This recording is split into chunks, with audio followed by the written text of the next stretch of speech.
ജ്യോതിഷവിധിയിലെ രണ്ടാം ഘട്ടമായ അനുഷ്ഠാനത്തിലേക്ക് നമുക്ക് കടക്കാം. വ്യാഖ്യാനിക്കാനും വിശദീകരിക്കാനും പ്രയാസമേറിയ വിഷയങ്ങളിൽ ഒന്നാണ് പ്രതീകങ്ങൾ എന്ന് പറയുന്നത്. പ്രാചീനരായ നമ്മളുടെ ഋഷീശ്വരന്മാർ അശ്രദ്ധവാന്മാരായിരിക്കുന്ന വ്യക്തികൾക്ക് ലോകത്തിൻ്റെയും ഈശ്വരൻ്റെയും തത്വം പറഞ്ഞു കൊടുക്കുവാൻ ശബ്ദത്തെയായിരുന്നു അത്രേ ആശ്രയിച്ചിരുന്നത്. ശബ്ദരൂപത്തിലായിരുന്ന വേദവും പുരാണവും പരിണമിച്ച് ഇന്നത്തെ ക്ഷേത്രാചാര ചടങ്ങ് വരെ എത്തി നിൽക്കുന്നു. നാമസങ്കീർത്തനം, മന്ത്രജപം, വാദ്യാഘോഷം ഇങ്ങനെ പല രീതിയിലും ശബ്ദത്തിന് അശ്രദ്ധയുള്ളതായിരിക്കുന്ന മനസ്സിനെ പെട്ടെന്ന് ഉണർത്തുവാനുള്ളതായിരിക്കുന്ന കഴിവുണ്ട്. അശ്രദ്ധവാന്മാരെ ആകർഷിക്കുന്നത് ശബ്ദമാണെങ്കിൽ ശ്രദ്ധാലുക്കളെ ആകർഷിക്കുന്നത് വാക്കുകളാണത്രേ. ഇന്ന് ലോകജനത ആലങ്കാരികമായ ശബ്ദഘോഷങ്ങളെ അത്ര കണ്ട് ഇഷ്ടപ്പെടുന്നില്ല. അവർ അക്ഷരങ്ങളിലാണ് ആകൃഷ്ടരായിരിക്കുന്നത്. അവർക്ക് മൃദുവാക്കുകളും ഉപദേശത്തെയും പുസ്തകത്തെയുമാണത്രേ കൂടുതലായിരിക്കുന്ന താല്പര്യം.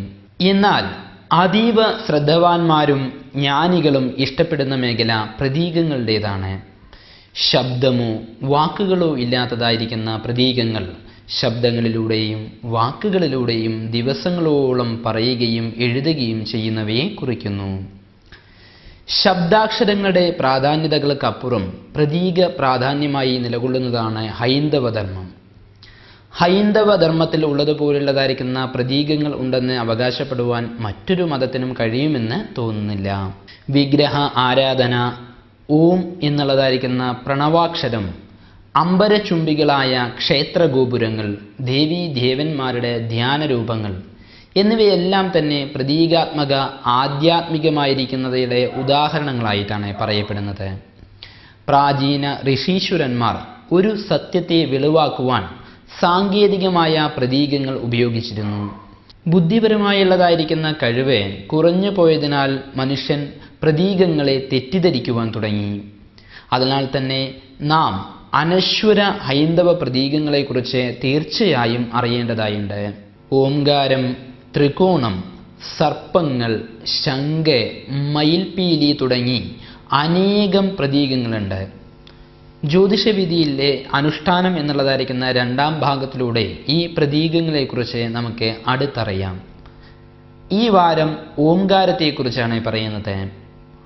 ഓം എന്നുള്ള ശബ്ദമാണ് ഹിന്ദുധർമ്മത്തിൻ്റെ ഉത്തമമായുള്ള പ്രതീകം.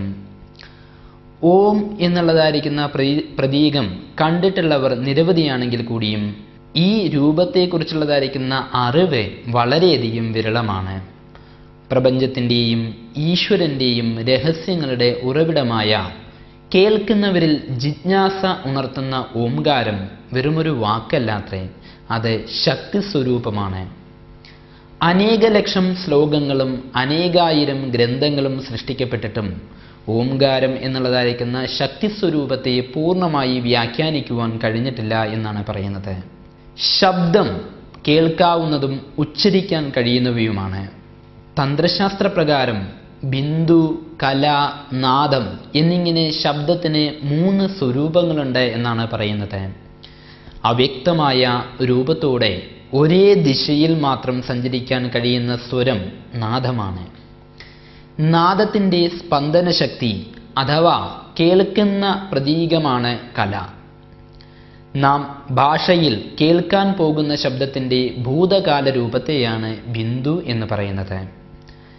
ശബ്ദശാസ്ത്രപ്രകാരം നാം കേൾക്കുന്ന ശബ്ദങ്ങൾക്കെല്ലാം തന്നെ ബിന്ദു, കല, നാദം എന്നിങ്ങനെ 3 സ്ഥാനങ്ങൾ യഥാക്രമമുണ്ട്.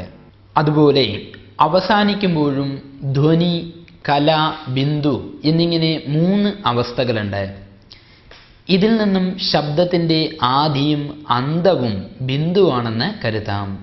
ഓം എന്ന് ഉച്ചരിക്കുമ്പോൾ നാം കേൾക്കുന്ന ഭാഗം ശബ്ദസ്വരൂപവും ഉച്ചരിക്കുന്നതിന് മുൻപ് അതിനുവേണ്ടി സങ്കൽപ്പിക്കുന്ന മൗനം ബിന്ദുരൂപവും, ഓം എന്ന് പറയുവാൻ വേണ്ടി നാം ഉള്ളിൽ നിന്നും ഏതോ ഒരു ശക്തിയെ തൊണ്ടയിലൂടെ പുറത്തേക്ക് ഉയർത്തുമ്പോൾ ഉണ്ടാകുന്ന ആദ്യത്തെ കമ്പനത്തെ കല എന്നുമാണ് പറയുന്നത്.